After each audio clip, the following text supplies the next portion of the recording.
नमस्कार, मी लतिका। आज मी तुम्हाला आळूच्या पानाची गोड वडी बनवून दाखवणार आहे। तर त्यासाठी बघा आळूची पाने घेतले, स्वच्छ धुवून घेतलेले, ती त्याच्या अशा शिरा जे जाडवाले असतात ना त्या सगळ्या काढून घ्यायच्या। वाडगं घेतलेलं आहे, त्याच्यामध्ये बघा बेसन पीठ घेतलेलं आहे, 1 कप भरून बेसन पीठ घेतलेलं आहे। हे स्वच्छ चाळलेलं बेसन पीठ आहे। ह्याच्यामध्ये सफेद तीळ टाकायचे, 2 चमचे, जे आपण जेवतो ना त्या चमच्याच्या मापाने 2 चमचे आहे। तिखटाप्रमाणे मिरची पावडर, 1 सपाट चमचा गरम मसाला पावडर, थोडीशी हळद, 1 चमचा आणि अर्धा 1.5 चमचा जिरे धने पावडर। ह्याच्यामध्ये आपण जेवतो तो चमचा, 1 चमचा पिठी साखर, चवीनुसार मीठ आणि कोथिंबीर। ही ना खायला गोड लागते, ही जास्त करून गुजराती लोक खातात। जर तुम्हाला ह्याच्यात जर पाहिजे असेल तर तुम्ही आलं आणि लसूण पेस्ट टाकली तरी पण चालेल, पण मी तुम्हाला थोडी वेगळ्या पद्धतीत करते, कारण मी जी खाल्ली त्याप्रमाणे तुम्हाला मी करून दाखवते। आता ह्याच्यामध्ये आपल्याला 1 चमचा लिंबाचा रस पिळायचा आहे, अर्धा लिंबू घेतलं होतं मी। आता हे थोडं थोडं पाणी टाकून आपण कालवून घेऊया। पहिले मिक्स करूया, मिक्स करून घेतलेलं आहे। आता ह्याच्यामध्ये थोडं थोडं पाणी टाकायचं आणि आपल्याला घट्ट कालवून घ्यायचं आहे। अशा पद्धतीत बघा मिक्स करून घ्यायचं, घट्ट मिक्स करायचे। पान घेतलेलं आहे बघा आणि स्वच्छ धुवून हे जे अशा शिरा काढायच्या, जर जाड असेल का नाही तशा शिरा काढून घ्यायच्या आणि हे अशा दाबून घ्यायच्या। मग आता ह्याला बघा असं घट्ट पीठ केलेलं आहे, पिठ्ठ लावून घ्यायचं असं। अशा पद्धतीने बघा मी लावून घेतलेलं आहे। आता ह्याच्यावर आपण दुसरं पान टाकायचे।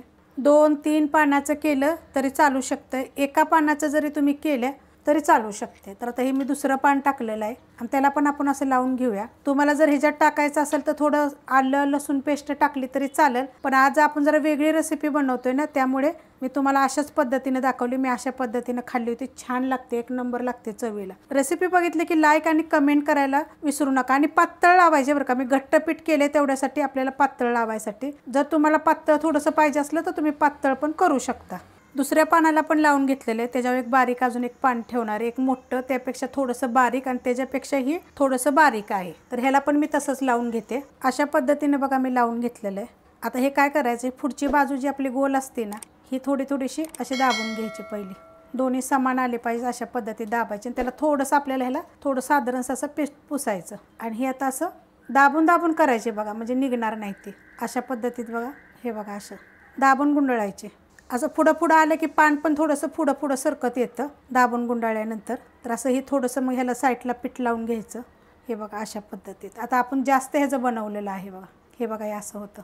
आता हे साईडला जर थोडंसं असं मोकळं वगैरे राहिलं की नाही असं, तर हे असं भरून घ्यायचं। मग टोप ठेवलाय बघा, त्यामध्ये पाणी टाकलेलं आहे आणि चाळण ठेवली, जी आपण मोदक ही करतो ना तशी चाळण आहे आणि त्याला तेल लावून घेतलंय मी। आता त्याच्यामध्ये बघा हे आपण अशा ठेवून द्यायच्या बघा आणि गॅस आपला मीडियम आहे, त्यावर झाकण ठेवायचं। 15 मिनिटं होऊन गेलेले आहेत बघा, अशी बघायची चिटकते का। तर आता ही आपली बघा शिजलेली आहे, तर चिटकत नाही आपल्या हाताला। तर अशा प्रकारे ही पहिली दाखवली ती मी दुसरी ठेवली होती। आता हिला मी खाली उतरून घेते, खाली काढून घेतलेली आहे बघा। आता आपण हिला थंड होऊन देऊया आणि नंतर कापूया। थंड झालेली आहे, आता ह्याच्या मी पातळ वड्या कापून घेते बघा। अशा पद्धतीत होत्या, ते मस्त होतात एकदम। आणि तुम्ही हे काय माहिती आहे का, फ्रीजमध्ये ठेवून किती दिवस खाऊ शकता बघा। अशा पद्धतीत कापून घ्यायच्या, जाड पातळ आपल्या आवडीप्रमाणे कापून घ्यायच्या। कापून घेतलेत बघा सगळ्या। पॅन गरम करत ठेवलाय, त्यामध्ये आपण तेल टाकून घेऊया। 1 ते 1.5 चमचा तेल टाकायचं आणि चांगलं गरम होऊन देऊया। तेल बघा गरम झालेलं आहे आणि अशा पद्धतीत बघा झालेले ते। तर अशा आपण एक ठेवून घेऊया आणि एकदम आपण क्रिस्पी अशा भाजून घ्यायच्या। भाजून जरी घेऊन जर ठेवल्या ना डब्यात तरी चालू शकतं आणि अशा आपण शिजवलेल्या असतात ना तशा पण ठेवल्या तर चालू शकतं। पलटी करून घेऊया,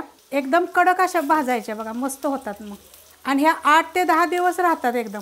कित्येक दिवस जरी राहिल्या, आपण जेव्हा आपल्याला पाहिजे तेव्हा जरी आपण अशा थोड्याशा भाजून थोड्या तेलामध्ये जरी काढल्या तरी चालतात बघा। आणि अशा एकदम भाजलेल्या ठेवल्या तरी पण चालतात बघा। किती मस्त अशा झाल्या, चवीला 1 नंबर लागतात। रेसिपी बघितली की लाईक आणि कमेंट करायला विसरू नका, कशी वाटली वडी ती।